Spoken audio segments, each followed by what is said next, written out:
భారతదేశానికి మొన్నటి వరకు కూడా కాంగ్రెస్ దోపిడీ ఏ విధంగా జరిగిందంటే మొత్తం దేశ ఆర్థిక వ్యవస్థ దివాలా తీసే దిశగా పోయి ఈరోజు శ్రీలంక లాంటి దేశాలు ఏ విధంగా అయితే సర్వనాశనం అయిపోయినాయో ఆ పరిస్థితికి తీసుకొచ్చారు మన కాంగ్రెస్ నాయకులు.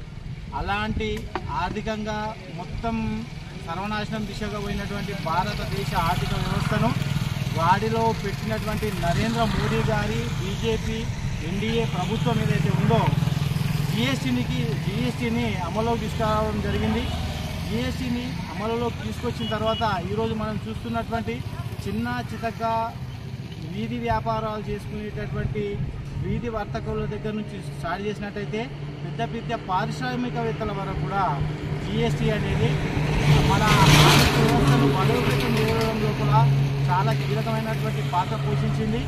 అయితే ఎప్పటికప్పుడు ప్రతి సంవత్సరం కూడా దాన్ని సవరిస్తూ ఈరోజు మనకి ఆర్థిక సంవత్సరానికి పారిశ్రామిక రంగంకే కానివ్వండి, అతి ముఖ్యంగా వ్యవసాయ రంగానికి, వ్యవసాయ అనుబంధ ఉత్పత్తులకు, అదేవిధంగా సామాన్య మానవులకు ఈ అధిక ధరల మూత ఏదైతే ఉన్నదో దానితోని ఉపశమనం పొందడానికి, అధిక ధరలను తగ్గించడానికి కేంద్ర ప్రభుత్వం జీఎస్టీని 18% నుండి 5% తగ్గించడం జరిగింది.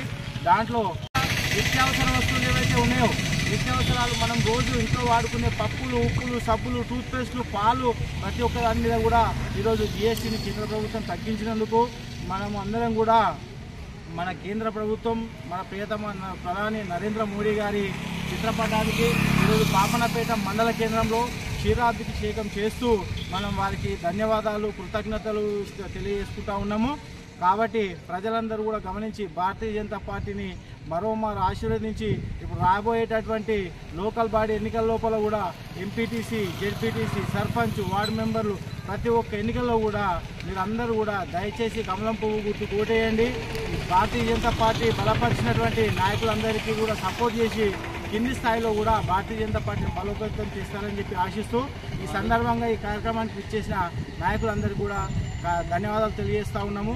అన్నగారు చెప్పినట్టుగా విశ్వగురు ఏదైతే ఈరోజు గురు పూజ దినోత్సవం, ఏదైతే ఉపాధ్యాయ దినోత్సవం ఉందో, ఉపాధ్యాయులు అంటే మన గురువులు, మన విశ్వానికే గురువుగా అవతరించినటువంటి విశ్వగురు ఎవరు? నరేంద్ర మోడీ గారు. ఈ సందర్భంగా ఉపాధ్యాయ మిత్రులు అందరికీ కూడా ఉపాధ్యాయ దినోత్సవం శుభాకాంక్షలు పాపనపేట మండల శాఖ తరఫున తెలియజేస్తూ ఈ కార్యక్రమాన్ని ఇంతతో ముగించడం జరుగుతుంది.